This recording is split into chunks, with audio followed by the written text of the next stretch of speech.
Yes, welcome to the channel. Sava here from Football Heritage TV. Henry Wright there from Henry Wright TV. Please get over, smash the like, and subscribe to Henry Wright as well, and subscribe to Football Heritage TV. Henry, let's get into this. No messing about. We've just done one of these similar on your channel. Tottenham Hotspur home to Aston Villa. I think 2 or 3 weeks ago, this was a highly anticipated game against two teams that are very close in the table. Now looks very different, doesn't it? We're looking at this in a very different light with all our injuries. Will Aston Villa fancy themselves as favourites here?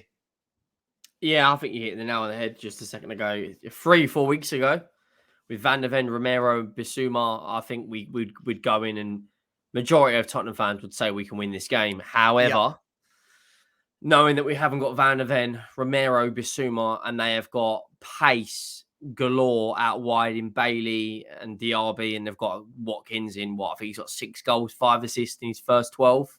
I think he's got 16 goals in all 16 goal contributions in all comps.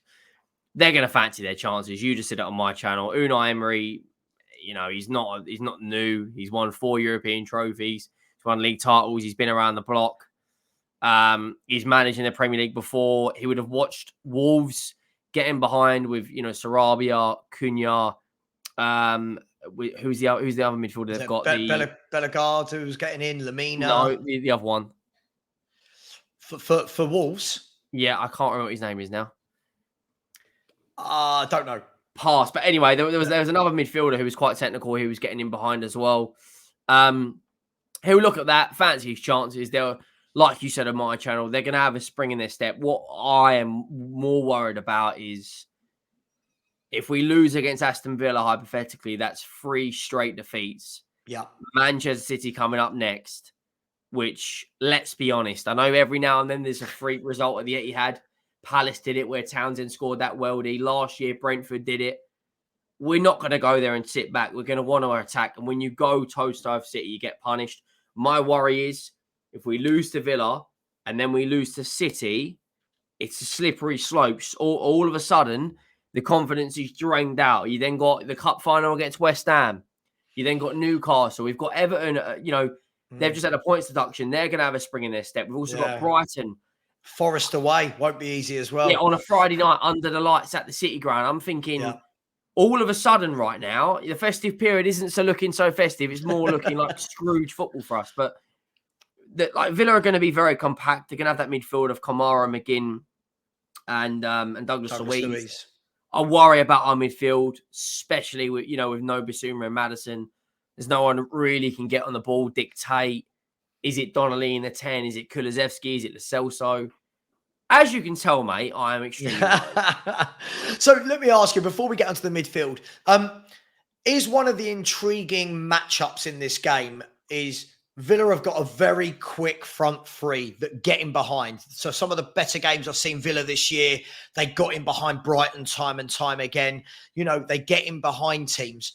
Is the intriguing matchup going to be just how high does Postecoglou play the line, knowing that they've got that pace and knowing that we absolutely haven't with Dyer, Davis, Royale? Is that going to be the intriguing part of this matchup?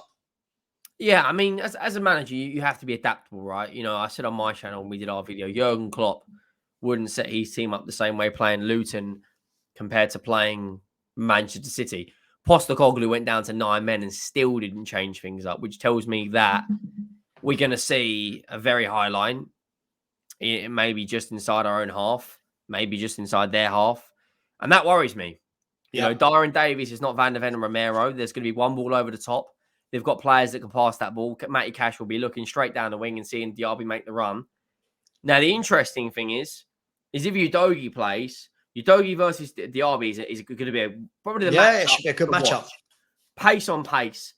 If it's Ben Davies out there, I mean, I don't think Phillips is fit, so I don't know if Udogie doesn't start, who's going to go left? It'll be Emerson Royal, won't it? If Udogie isn't fit, it'll be Emerson Royal with Davis and Dyer. He'll have him on toast. It will be, we might, we're going to get bent over a table. This high line, you've got to change, mate. You can't, Postecoglou got a lot of criticism against Chelsea, and I think a lot of it is right. You can't, yes, he was right to stick to his guns because we did create chances, but the caveat is we conceded so many chances. If we Yeah. would have scored, Yeah. it would have been like, what are you going to say now? But we didn't. And I know we Yeah. had chances. Bentancur missed that header. Son missed a one-on-one. But looking at, we haven't got the same personnel to play that high line. Yeah. You have Romero So do you think with that in mind that he will drop the line maybe 10 yards? I don't think he changes the thing, mate. So I think if he doesn't, there you go. Sorry, just the fact that you said no, he doesn't. If he doesn't, and they get in time and time and time again behind us, and that's how they score a few goals, do we then have to say, hang on, we're really not adaptable here to anything? Like, we've got to adapt to the personnel and the surroundings, right? yeah, 100%. People will start questioning Ange ball, and this is what I'm saying. It's a slippery slope. Yeah. Like you have to be like Tommy Tuchel, for instance, right? The old Chelsea manager. When he played Man City in the Champions League, the line was on his penalty box. It was that deep. When he plays us, it's back and forth like a ping pong rally. But you can do that when you've got the best tools for the job. Right. Okay. Tools. We're gonna, if we go a higher line. I know Unai Emery's probably his biggest fan on YouTube in the UK outside of Villa and Spain fans.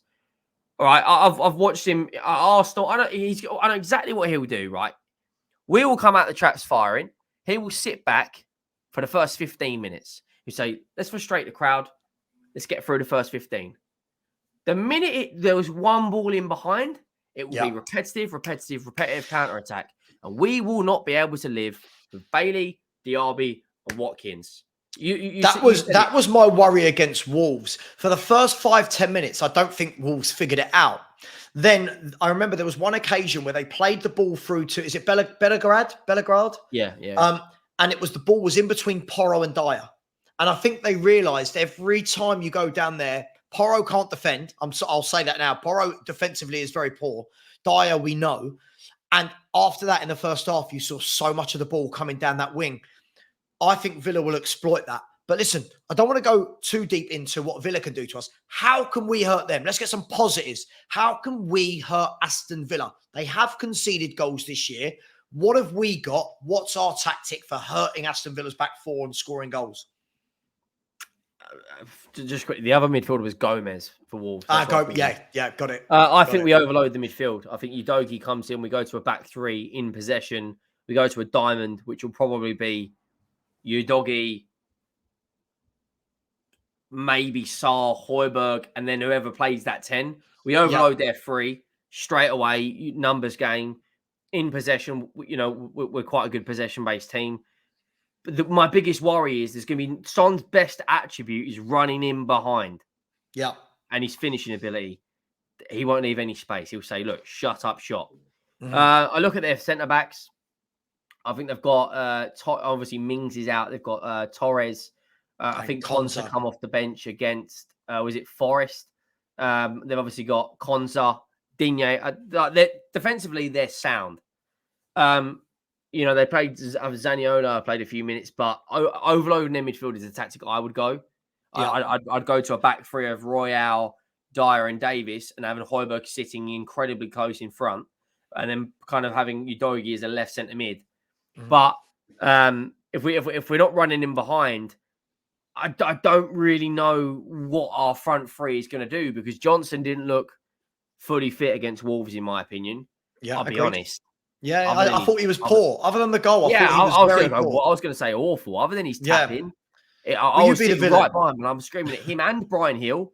Yeah, run at the fullback. I was screaming, run at the fullback, and they neither did it. Doesn't that seem to be a thing with all of our wingers this season, though? That all of our wingers seem to just cut in constantly. Like we never seem to have. I think that's an Ange tactic. I think that's an Ange tactic. I'm sure it is, but you've got to have the personnel to do it. Like there are players that always used to cut in. Ribery, Robben. When you've got players of that quality, they can do it. When you've got quality of Brennan Johnson and Kulu, I'm not sure that's their best attribute. The only player that can go to the byline and cross is Perisic. He's the only player that would run and put the ball in. But we don't have the other problem is, when we do put the ball into the box, we haven't got anyone who can win a header. Yep. So what we're going to be known for is Maddison in round the defence. Son, precisely. Yeah. When you cut the supply, Son's going to be up front like Tesco Mobile, no service, mate. Like against Wolves, The only one who played it in behind was Porro. And I'm like, Yeah. What, plus What do he's you do? Yeah. carrying a knock.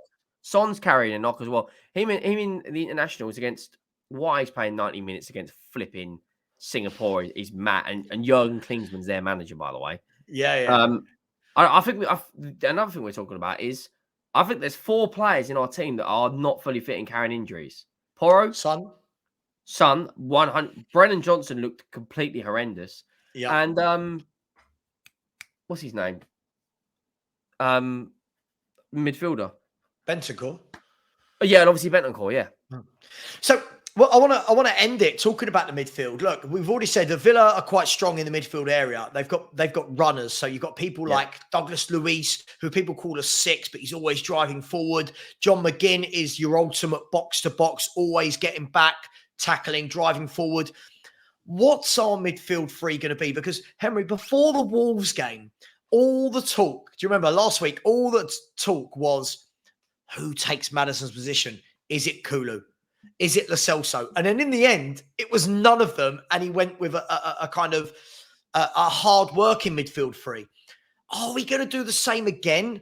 Or does someone come into that number 10 to offer just a little bit of put your foot on the ball, try and find a forward pass?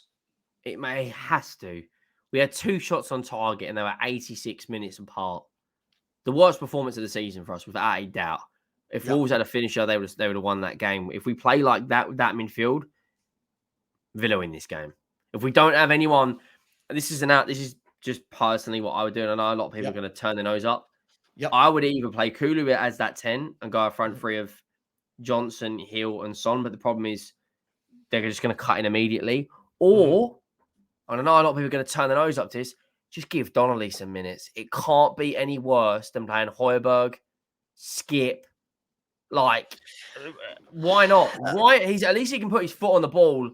If it works, it works. If it doesn't, you've at least experimented. Like we're at the point now where the only time a youth player is going to get any minutes is in the FA Cup. But then when Postecoglou does that, it's you're not taking the trophies. Yeah, seriously. not taking the cup seriously. So like right now, it's like, well, you're down if you do, you're down if you don't. I just think I'm looking at that team going, is there any better passes? Is there any better playmakers that we've got other than, like, is anyone better than Donnelly in the number 10? Well, look, we're about to find out. I mean, I think that was, as I said before, said on your channel, that was one of the disappointing things for me against Wolves is that we didn't even attempt to go at them. That I think he set out his stall early on with the midfield three that he picked. I would like to see at least at home, whether it's Coglou in the 10, Lo Celso in the 10, Jamie Donnelly, Santiago, I don't care, someone in the 10. But Henry, look, one thing's for sure, we're going to know more in about 48 hours as to, maybe 72 hours as to how we get on. Look, give me a score prediction before we go. My heart is telling me 1-0, but as I said on my channel, I'm sitting on the fence 2-2, but I'm going to caveat that like I did on my channel. If we play like we did against Wolves, Villa win this. Villa could put 4 past us. 3 past us, 2 past us. They're the second highest scoring team. I think they're practically.